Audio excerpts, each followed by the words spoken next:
অগ্নিকাণ্ডের ৫ দিনেও ঠিক হয়নি ক্ষতিগ্রস্ত এক্সিলারেট এনার্জির ভাসমান টার্মিনাল।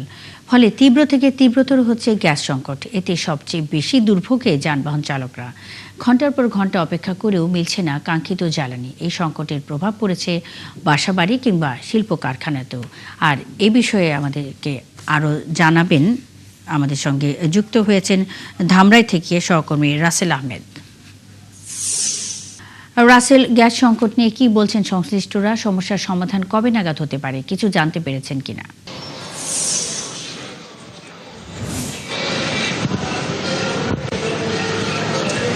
ধন্যবাদ মুন্নি। আমি সকাল থেকে যেটি জানিয়েছি যে ধামরাইতে তীব্র গ্যাস সংকট হয়েছে।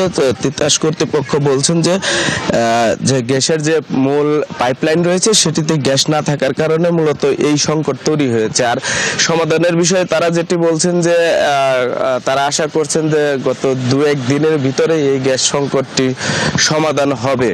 মূলত তাদের এই গ্যাস তারা সরবরাহ না পাওয়াতেই কিন্তু পাম্পগুলিতে তারা গ্যাস সরবরাহ করতে পারছে না, যে কারণে পাম্পে যে গাড়ি চালকরা রয়েছেন তারা কিছু জন আছেন যে 24 ঘন্টা অবস্থান করে গ্যাস পায়নি। আমরা একটু কথা বলবো একজন চালকের সাথে। আপনারা এখানে কতক্ষণ যাবত অবস্থান করছেন আর গ্যাস পাচ্ছেন কিনা, কি সমস্যা? আমাদের 3-4 ঘন্টা ধরে অপেক্ষা করতেছি, লাইনে গ্যাস নাই। 3 দিন ধরে গ্যাস পাইতেছি না। লাইনে গ্যাস থাকলে সেটা আমরা চালাইতে পারো, বউ পোলাবান খাওয়াইতে পারি না।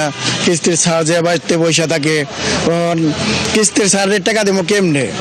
কে টাকা কামাইতে পারলে সেটা দেবো, বই পোলাবানটা কেমনে খাওয়াবো? টাকা কামাইতে পারলে সেটা। লাইনে গ্যাস যদি কিনা ভরপুর থাকে তাহলে গাড়ি চালাইতে পারি। আমরা গ্যাস চাই, এইটাই আমাদেরই। ধন্যবাদ। মুন্নি, শুনছিলেন যে একজন চালক বলছিলেন যে তারা এই গ্যাস না পাওয়ার কারণে কিন্তু ঠিক মতো তারা গাড়ি চালাতে পারছেন না, যে কারণে তাদের উপার্জন বর্তমানে বন্ধ রয়েছে। যে কারণে তারা বলছেন যে তাদের যে পারিবারিক যে ফ্যামিলি রয়েছেন তাদের চালানো কষ্ট, সেই সাথে যে তাদের কিস্তি রয়েছে সেই কিস্তির টাকাও কিন্তু তারা দিতে পারছেন না। আরেকটা বিষয় জানাই, শুধু এই গাড়ির সংকটই নয়, ধামরাই উপজেলায় 4টি ইউনিয়নে আবাসিক গ্যাস সংযোগ রয়েছে, সেগুলোতেও কিন্তু তারা গত 2 মাস যাবৎ কিন্তু তারা কোনো প্রকার গ্যাস সরবরাহ পাচ্ছে না, যে কারণে তারা বাধ্য হয়ে কেউ লাকড়ির চুলায়, অন্যথা কেউ এলপিজি সিলিন্ডার কিনেও তারা রান্নার কাজ চালাচ্ছেন। আমরা দেখেছি এর আগে গত 15 দিন আগে যে ধামরাই উপজেলার কালামপুর গ্রামবাসী রয়েছেন গোয়ালদি, তারা কিন্তু এই গ্যাস সরবরাহের দাবিতে ঢাকার ইচ্ছা মহাসড়ক বন্ধ করে কিন্তু তারা বিক্ষোভ করেছে যাতে তারা গ্যাস সরবরাহ। তারা বলছেন যে তারা প্রতিনিয়ত গ্যাস বিল দিলেও তারা কিন্তু সেই পরিমাণ গ্যাস সরবরাহ পাচ্ছে না, যে কারণে তারা একদিকে যেমন তাদের আর্থিক ক্ষতি হচ্ছে, অন্যদিকে যে